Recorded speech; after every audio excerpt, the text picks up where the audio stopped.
tivesse dado certo, não acontece tantas coisas que estão acontecendo hoje, né? Na Igreja Católica. Porque até houve no Concílio da Amazônia, quando teve o Concílio da Amazônia, o grande problema é que não tinha padres suficientes para ir para a Amazônia e também querer se submeter a não casar, né? O problema das pessoas não é querer virar padre, é que não pode casar. Então, como eles perderam muito esse alcance, a tendência qual é? É diminuir o número de padres e também se juntar à igreja pessoas que dizem que vão ficar em celibato, mas na realidade tem famílias escondidas, né? E também outras coisas mais, né? Porque tem outras coisas que acontecem também. Então, a pessoa que é o tal chamado é uma coisa delicada, né? Eu falar, mas é delicado, mas é verdade. O tal do lobby gay, né? Que o Papa Bento XVI não conseguiu. Ele era muito conservador, terrivelmente conservador. Ele não conseguiu lidar muito bem com isso, que ele ia entrar de sola, mas ele precisa, como na política, ele precisa de aliados, né? Então ele foi aposentado para entrar o Bergoglio, que é um jesuíta. Jesuíta é tanque de guerra, né? Ele é feito para isso, para chegando, mas também tá difícil, né? De resolver esses problemas. Outro dia eu estava vendo uma notícia no jornal em que houve uma orgia no lugar onde eles fazem as votações, em Roma, de padres. E o Papa ficou com muita raiva, porque foi debaixo do nariz dele ali, né? E depois estourou a notícia, passou a notícia e ficou mal para a igreja, né? Então, essas coisas, quando você é bíblico e você cria o seu, porque você fala assim, Deus não sabe de nada. Eu sei mais que Deus. Deus instituiu o casamento. Deus falou, eu quero que crie uma família sadia, casamento. Você fala, não, eu sei mais do que Deus, eu sei melhor do que Deus, eu sou mais santo do que Deus. Os padres não vão casar. Pronto, coloquei aqui o dogma na igreja, tá fechado. Aí começa a ver essa deterioração, essas coisas totalmente erradas, né? Então, o celibato é uma coisa criada pela igreja, não sendo voluntário, porque quando é voluntário, ok. Agora, uma coisa imposta, acontece que a gente está vendo por aí afora, né? Mas Pedro era casado. A maioria dos apóstolos eram todos casados e Deus nunca proibiu que os apóstolos se casassem, tá? Isso aí é invenção da Igreja Católica. O próximo tópico.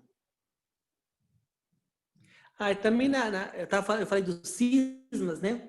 E depois uma coisa que foi boa também na Igreja Católica, para segurar um pouco essas quebras, né?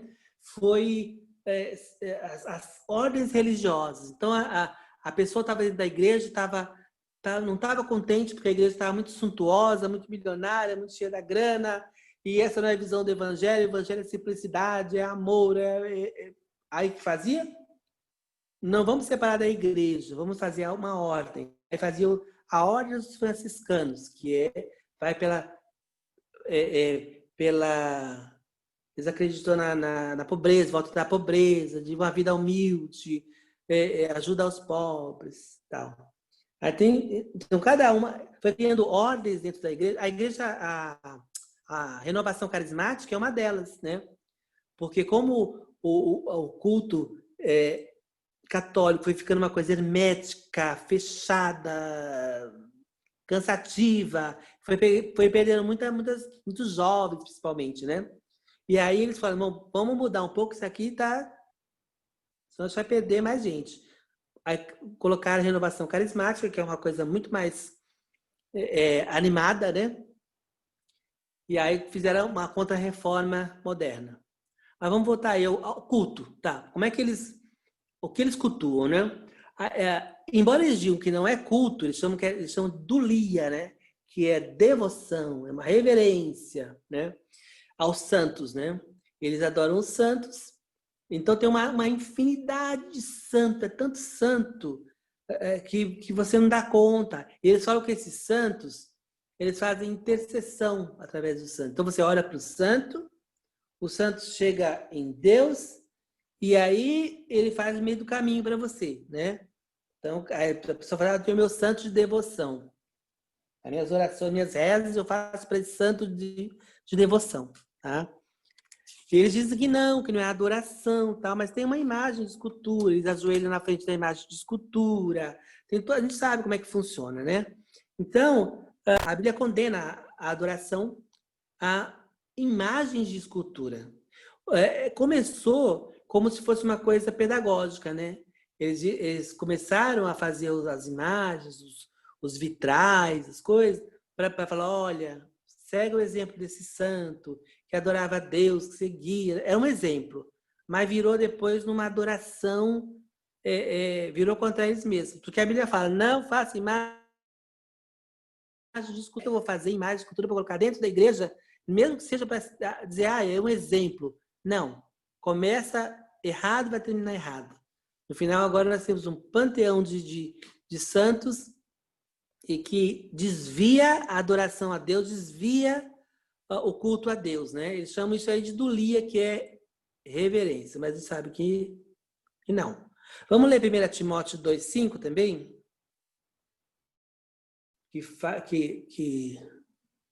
Que Deus proíbe isso, né?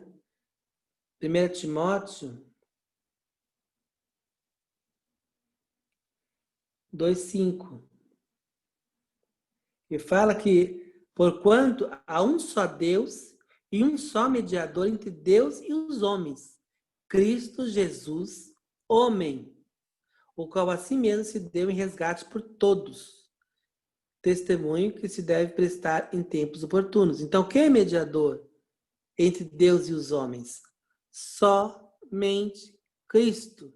Ninguém pode ser mediador entre Deus e os homens, a não ser Cristo, tá? Então, o Papa também se diz vicário de Cristo, ele é o substituto de Cristo aqui na Terra, né? Outra coisa que a Bíblia não fala. Ninguém substitui Cristo na Terra. Quem substitui Cristo na Terra é o Espírito Santo. Ele é que mandou o Espírito Santo para interceder por nós, para ser o nosso advogado. Ele é o Paracleto, né? Ninguém pode substituir essa função do Espírito Santo. E aí vem o grande problema da igreja, que ela ficou mais afastada ainda de tudo que é da igreja primitiva, de tudo que é a igreja primitiva, os apóstolos, todos acreditavam, né? Que eles fazem uma adoração a Maria. Eles chamam de hiperdulia. Então, para santos eles fazem devoção, para Maria eles fazem super devoção, mas eles dizem que não é adoração. Só que as imagens andam em cima do andor, há procissões, auxílio de Nazaré, as catedrais têm o nome da Nossa Senhora de Fátima, lá em Portugal. Aqui nós temos também a Aparecida. Então, a adoração é muito forte. Os católicos adoram a Maria, sim. Eles dizem que não, mas é uma adoração. Porque quando eu chego a ajoelhar perante ela e fazer oração para ela. Quem viu o Alto da Compadecida, do Suassuna, que deu na Globo já há um tempinho, quando o João Grilo lá e o Chicó morre, acho que foi o Chicó, não sei se foi o Chicó ou o João Grilo. Ele chega lá no céu e aí tem o julgamento dele e Jesus fala para ele, não tem como te livrar do inferno, você vai para o inferno. Você aprontou muito, você fez muita besteira na terra, você enganou muita gente, você vai para o inferno. Aí ele se ajoelha e chama, Maria, me ajuda, minha santa. Aí vem a Maria. Ah, não, deixa Jesus, deixa ele passar. Porque isso aqui... quer dizer, a Maria foi lá, desdisse Jesus e tomou a dianteira. É o tal de Maria passa na frente, né? Então, a Maria passou na frente de Jesus e tirou Chicó, que ia para o inferno, né? Ela mandou mais que Jesus. É isso que eles pensam mesmo, porque a Maria, ela pede para Deus, ela vai lá, ela é intercessora, ela intercede, ela faz o meio do caminho também. Então, algumas coisas que a igreja católica tem a respeito de Maria, né? Então, eles falam que Maria é mãe de Deus. Eles chamam de Theotoko. Então, a palavra Theotoko, ela significa Theo, Deus, né? E Toko, que significa portadora. Então, por extensão, eles foram lá, forçando a barra, né? É aquela que portava Deus, aquela que pariu Deus, e, portanto, é a mãe de Deus, né? Só que é forçação de barra, ela não é mãe de Deus. Um ser humano não pode ser a mãe de Deus. Ela era mãe de Jesus Cristo, que era Deus encarnado. Esta é a concepção bíblica. Ela não era mãe de Deus. Para ser mãe de Deus, ela tinha que ter nascido antes de Deus. Mas eles fazem esse jogo de palavra para dar uma importância a Maria, elevar Maria a um patamar que a Bíblia não coloca, né? Então, é puro contorcionismo exegético, né? Hermenêutico. Lá em Apocalipse 1:8, vai tornar difícil esse pensamento deles, né? Porque Deus fala, eu sou o alfa e o ômega, diz o Senhor Deus, aquele que é, que era e que há de vir, o Todo-Poderoso. Então, para ela ser mãe de Deus, ela tinha que ser antes do alfa, né? E depois do ômega. Então, impossível. Ela não pode ser a mãe de Deus, né? Mas eles chamam ela de mãe de Deus. E o padre Marcelo Rossi até colocou o nome de Theotoko na igreja, lá da Renovação Carismática. Outra coisa que ele disse sobre Maria. Maria, ela gerou Jesus sendo virgem, ok? A Bíblia fala isso. E depois, ela continuou virgem. José não tocou nela, ficou por isso mesmo, ficou no 0-0, né? Só que não é isso que a Bíblia diz. A Bíblia não fala isso. E nem seria honesto com José, né? Coitado de José. Não basta aceitar que Jesus veio do Espírito Santo, lá Deus falou com ele, ele aceitou, foi humilde e tal, mas depois que Jesus nasceu, vida que segue, vida normal, tá? Tanto é que em Lucas 8, vamos ler Lucas 8, e várias outras passagens, né? Lucas 8:19,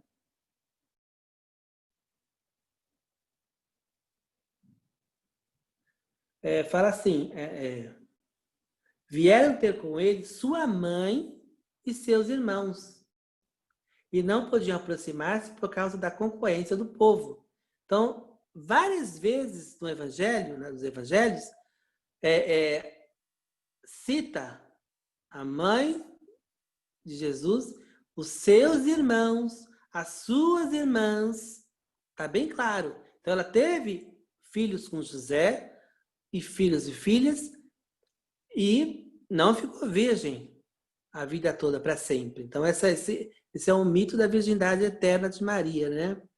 E eles dizem que em hebraico, né? Não existia a palavra irmão. Não, em grego, nem grego. Em grego não existia a palavra irmão. Existia só a palavra primo.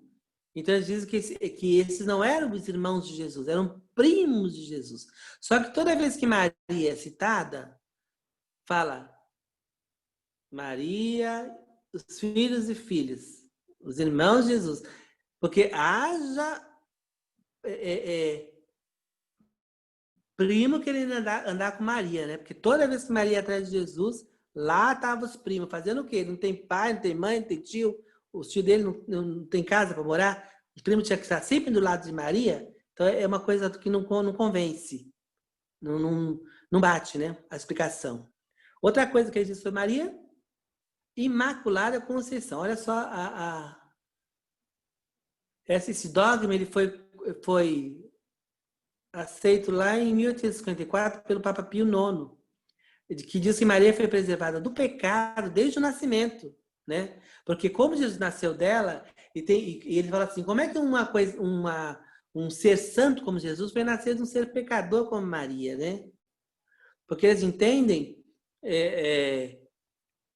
que o pecado de Maria podia passar para Jesus. E não tem nada a ver, porque Jesus foi gerado pelo Espírito Santo, que é santo. Começa por aí. E a Bíblia deixa bem claro que quem transmite o pecado é a semente de Adão, né? Mas isso é outro assunto, para a gente ver depois. Então, eles dizem que ela nasceu, como Deus sabia que Jesus ia nascer dela, um ser santo ia nascer de Maria. Quando Maria nasceu, foi gerada, Deus já santificou ela dali, a partir dali, né? Então, é uma forçação de barra terrível, porque Romanos 3:23 diz, e todos pecaram e destituídos estão da glória de Deus.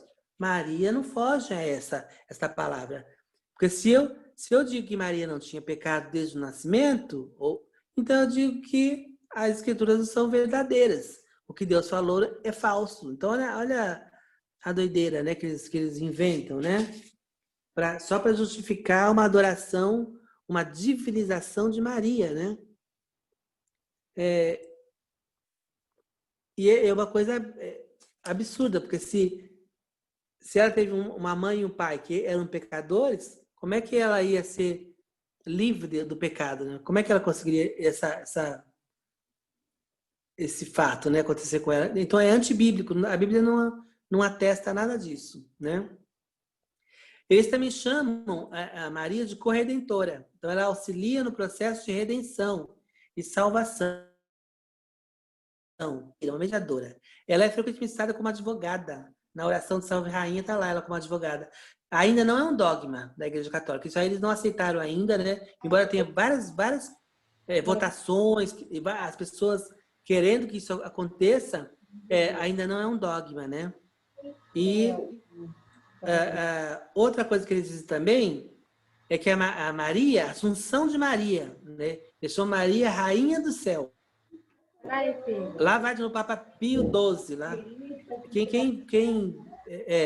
criou esse dogma lá foi Papa Pio XII em 1950. Então, também conhecido como Dormição de Maria, afirma que Maria subiu ao céu em corpo e alma após a sua morte, tá?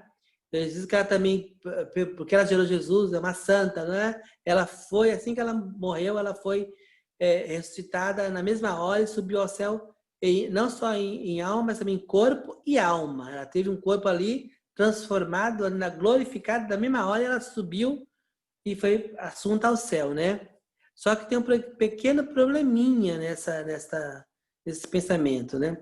O que é engraçado aqui é que o Papa Pio aqui está bombando. Quer uma coisa errada, chama o Papa Pio que ele resolve. Isso aí ele fez na cadeira, ou seja, na infalibilidade papal. Ele era infalível quando ele criou esse dogma, né? Só que vai contra as escrituras, me mostra bem a falibilidade, né, do Papa. Vamos ler lá em Tessalonicenses, 1 Tessalonicenses 4,16, que tem um probleminha aí nessa questão, né? 1 Tessalonicenses 4,16. Olha o que diz. Como é que vai acontecer, né? Porquanto o Senhor mesmo, dada a sua palavra de ordem, ouvida a voz do arcanjo e ressoada a trombeta de Deus, descerá dos céus e os mortos em Cristo ressuscitarão primeiro.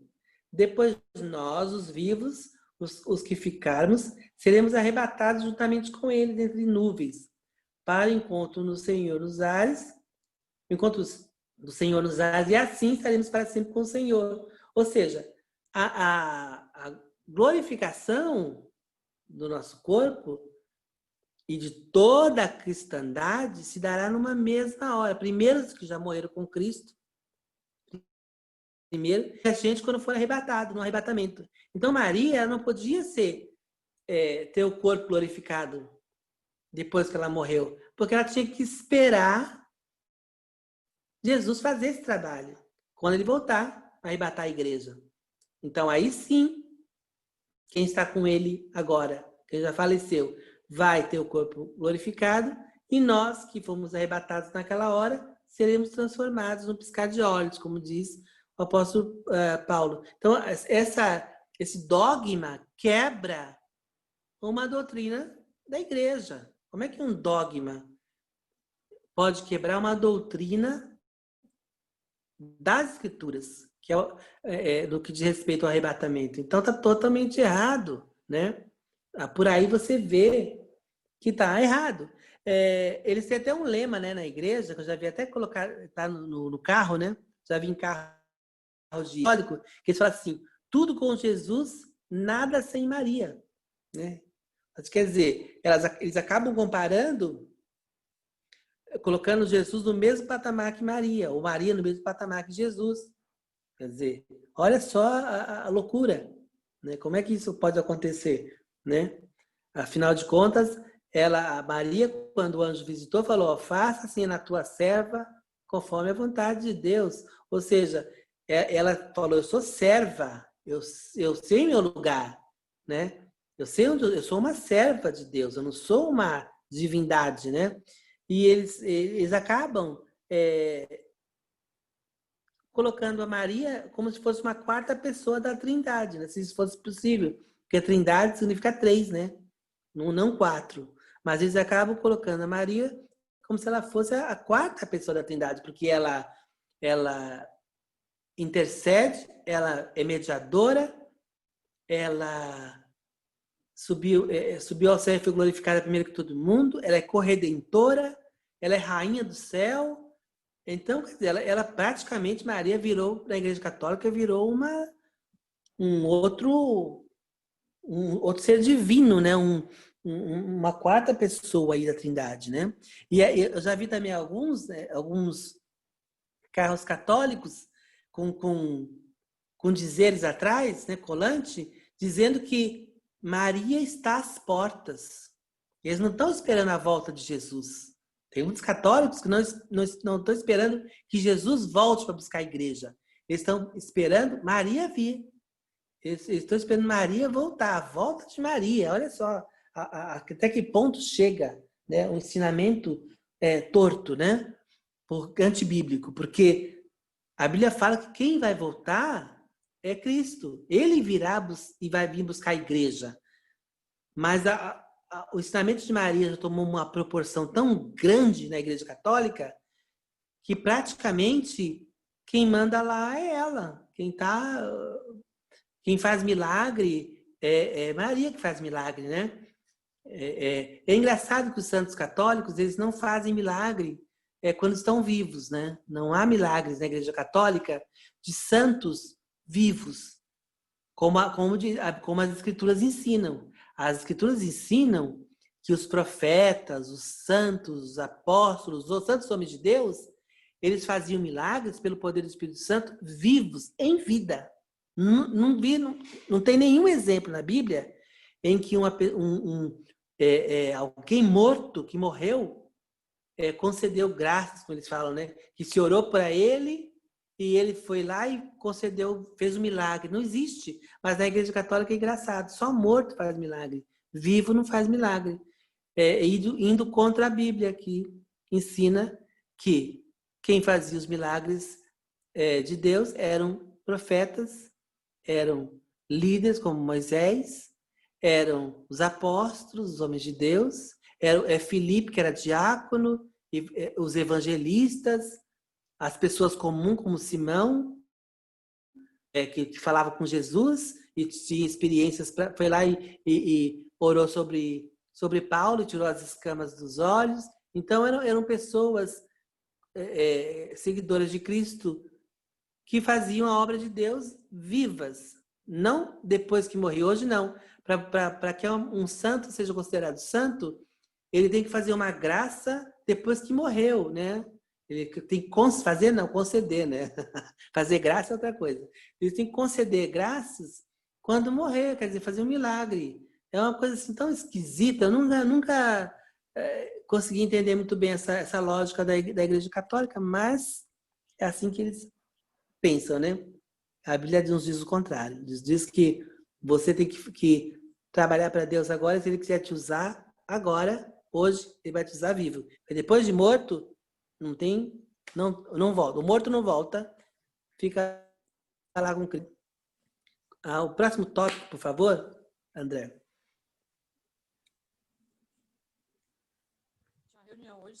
Já falou um pouquinho sobre as fontes, de onde eles tiram esses ensinamentos deles, né? Como sempre, né? Primeiro da Bíblia, dizendo que é da Bíblia, né? Só que, como sempre, a gente estudou o mormonismo, estudou o espiritismo, estudou algumas outras religiões ou seitas, que eles sempre colocam, nós estudamos a Bíblia. Na Bíblia é muito importante porque é a palavra de Deus. A Bíblia, olha, siga a Bíblia. Só que eles não, na prática, eles não seguem a Bíblia. Eles têm outras fontes de doutrina, né? A Igreja Católica não foge à regra, né? Ela aceita a Bíblia, ela diz que segue a Bíblia, a Bíblia é a palavra tal, mas ela também coloca a tradição oral dos pais da igreja, dos papas, dos que escreveram, que nem Agostinho, Tomás de Aquino, etc. Então eles aceitam também essas fontes da tradição oral. E aí é que está o problema, porque tem tanta tradição oral na Igreja Católica que desdiz o que a Bíblia fala, que é uma maravilha. Não vai assim, eu acredito na tradição oral, mas eu examino a tradição oral com a mira nas escrituras. A partir das escrituras.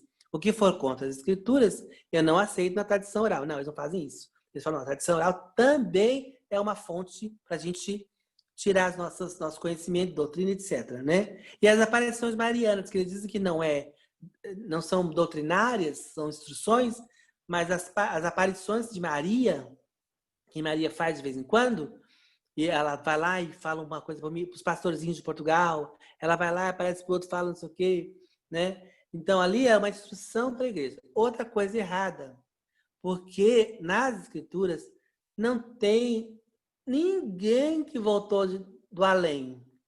Ninguém que voltou do céu ou do inferno. Não tem, nem do purgatório que eles acreditam, né? Não tem. A Bíblia condena, Deus condena falar com morto. Mas ele não. A Maria não é uma qualquer. Ela é uma divindade, ela é uma santa e ela pode muito bem aparecer. Porque ela sim pode furar esse bloqueio. Deus não permite ninguém que venha para cá ficar falando nada. Mas ela não. Ela furou o bloqueio, ela pode, porque ela é santa, ela é mãe de Deus, ela manda de Jesus e ela desce. Ela roda a baiana lá e desce. Né? Então, tem que dar nisso, né? Quando a Bíblia não é a tua única fonte, não é a tua única regra de fé e prática, aí dá nisso. E aí, ele já tem, a Bíblia católica tem um agravante ainda, né? Porque ela tem livros apócrifos, que eles chamam de deuterocanônicos, né? Que eles aceitam e nós não aceitamos. Por quê? Então, ali os livros apócrifos que eles aceitam é o livro de Tobias, de Judite, 1º e 2º Macabeus, Sabedoria de Salomão, Eclesiástico, Baruque, e tem umas adições de Esther, no livro de Esther e algumas adições no livro de Daniel. Né? Qual é o problema desses livros? É que eles contêm coisas absurdas, que não tem nada a ver com o Evangelho. Né? Então tem o livro, parece que o livro de Judite, ela se faz de prostituta para vencer em nome de Deus, né? ela se faz de prostituta, mas ela vai até o fim com a prostituição, né? Para poder matar lá uma pessoa e elevar o nome de Deus. Mas quem foi que diz que Deus quer isso? Trabalha dessa maneira, você se passando por uma prostituta, se fingindo, para ir lá e matar uma pessoa. É uma loucura tão grande. Tem livro, um desses livros também narra um exorcismo com um ritual de feitiçaria. Ele pega um coração e através daquele coração que ele pegou de um animal, ele consegue expulsar um demônio. Ele faz o ritual e expulsa um demônio, um espírito mal. Quer dizer, não tem nada a ver. São coisas que não batem. Esse Macabeus também, ele tem historicamente ele é interessante, mas não tem nada a ver com o evangelho, porque o Macabeus ele tem um sonho lá e ele vê um dragão e ele entende que aquele símbolo vai dar a vitória para ele. Mas agora, onde que o dragão é um símbolo cristão? Aonde? Me diz. Toda vez que aparece dragão na Bíblia, é relacionado com o diabo. A grande serpente é um dragão. Então, lá em Apocalipse, o dragão foi atrás da igreja, quer dizer, gente, é uma loucura. E aí eles aceitam esse livro como assim, canônicos, e não são. Inclusive, a adoração ao culto aos mortos, né, que eles fazem, é tirado de um ritual de Macabeus, o livro de Macabeus, isso vai vir um pouquinho mais para frente. Então, a fonte de doutrina que eles tiram, os ensinamentos cristãos são Bíblia, tradição oral e aparições marianas, tá? Então já temos problemas. Próximo tópico, por favor, André.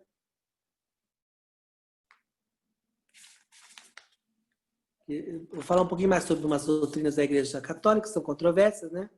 Então, para eles, para os católicos, a salvação vem pela fé, tá? Ok, né? Só que eles incluem pelas obras e pelos sacramentos, né? Que para eles são 7 os sacramentos. Então, eles acreditam que você salva, tá bom, você crê em Cristo, ok, mas isso não é suficiente. Não é suficiente acreditar no sacrifício de Cristo. Você tem que ser bonzinho, você tem que fazer boas obras, para também dar uma forcinha aí, te ajudar. E também cumprir os sacramentos, os 7 sacramentos que são batismo, confissão, eucaristia, crisma, matrimônio, a ordenação e a unção dos enfermos. Mas a unção dos enfermos não é para curar, não. É a extrema unção, tá? Então, esses aí são você seguindo tudo isto, você também consegue a salvação. Então, se você morrer sem receber a extrema unção, dançou. Morreu, não foi batizado, dançou. Morreu, não foi crismado, dançou. Então, eles têm essas imposições aí, né? Morreu, não é casado, dançou, né? Então, eles precisam de coisas que ajudem na salvação, né? Jesus só não basta. O sacrifício de Jesus sozinho não resolve, não. Precisa de boas obras. Baseado lá no Timóteo, Tiago, né? Que diz que as obras... Só que a gente é salvo para fazer boas obras, né? E não fazendo boas obras nós nos salvamos. É o contrário. O pensamento é outro. Então, a partir do momento que Cristo nos salva, aí sim, as obras que nós fazemos podem ser chamadas de boas obras. Porque as obras que nós fazemos quando não somos cristãos, a Bíblia fala que toda a nossa justiça é como trapo de imundície. Então, é como se a gente afetasse as nossas boas obras também. Então, às vezes eu faço boas obras, antes de me converter, eu fazia minhas boas obras para me aparecer, para mostrar lá, como os artistas fazem, né? Eles dão lá e mostram na Globo. Postam no Face. Isso aí são boas obras que estão contaminadas, porque você já fez a propaganda, já ganhou o seu galardão. Agora, quando eu faço boas obras em Cristo, aí elas são boas de fato. Porque a minha motivação é meu amor por Cristo. Eu estou fazendo minhas boas obras não porque eu sou obrigado, mas porque eu amo a Cristo. Aí fica diferente, né? A conotação fica totalmente diferente. Então, para eles também têm um lema, né? Fora da igreja não há salvação. Para eles acham, a gente já falou sobre isso na aula anterior, que é fora de Cristo que não há salvação, né? Não é fora da igreja. Agora, se a igreja prega o Cristo crucificado o Cristo ressurreto, amém. Se a igreja prega o Cristo verdadeiro, aí ok. Vai haver salvação na igreja porque a igreja prega Cristo e não o contrário. Porque se você tiver entrar na igreja e a igreja não pregar Cristo, não é porque você está na igreja que você vai ser salvo. Porque a salvação vem através de Cristo, né? A fé em Cristo, o sacrifício que ele fez por nós. Então, se você estiver na igreja e não acreditar no sacrifício de Cristo, ou não for pregado, não adianta. Como é que crerão se não for pregado, né? Isaías diz isso. Como é que acreditarão?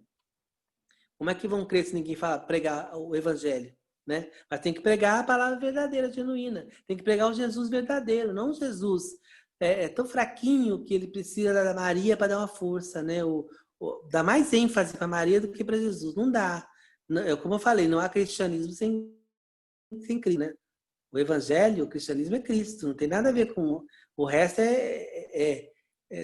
são detalhes, né? Porque a fonte mesmo, o cerne das escrituras é Jesus. É isso que Deus queria nos mostrar. Ó, ele é o caminho, ele é a verdade, ele é a vida. Entra por esse caminho, tá? Porque se você entrar por outro, você dança. Então, quando a igreja começa a se desviar do caminho e não pregar mais a Cristo, quem está lá dentro está condenado, porque como é que a igreja que tem a função de levar as pessoas para Cristo mais desvia de Cristo do que leva para ele? Quem entrar naquela igreja vai estar perdido, porque ele vai ouvir de tudo. Ele vai adorar. Eu tenho um colega meu que ele tem um problema terrível, porque ele é católico, e ele tem um problema terrível para se livrar dos santos e da Maria. Ele não consegue orar a Deus, chegar a Deus por Cristo. Ele tem que rezar para Maria, ele tem que... E são aquelas rezas que não tem nada a ver com o que ele está passando. Eu falei para ele já, peça pelo teu problema. Você tem uma doença, peça para Deus te dar um socorro nessa doença. Não fique rezando uma reza já existente que não quer dizer nada. Mas não, ele não consegue se libertar daquilo, é uma tentação. Porque ele foi ensinado assim e ele não consegue. Se Deus não libertar ele, ele vai morrer desse jeito. E é uma coisa assim terrível, né?